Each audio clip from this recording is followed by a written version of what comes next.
রাজধানীর রাত, ফাঁকা সড়ক, আর সেই অন্ধকারকে পুঁজি করে বেপরোয়া হয়ে উঠেছিল একটি ছিনতাইকারী চক্র। মোটরসাইকেলে ঘুরে ঘুরে তারা টার্গেট করত অটোরিকশার যাত্রী আর পথচারীদের।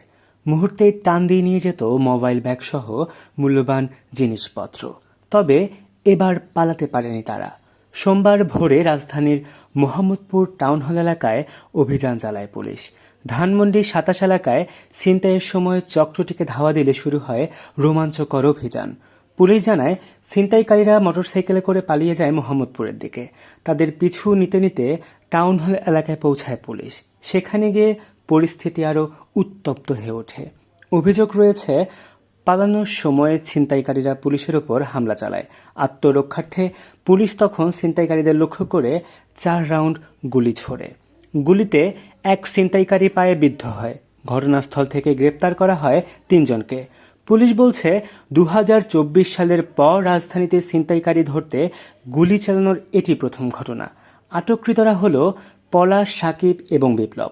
তাদের মধ্যে পলাশ ও সাকিব আপন ২ ভাই, আর বিপ্লব তাদের বোন জামাই।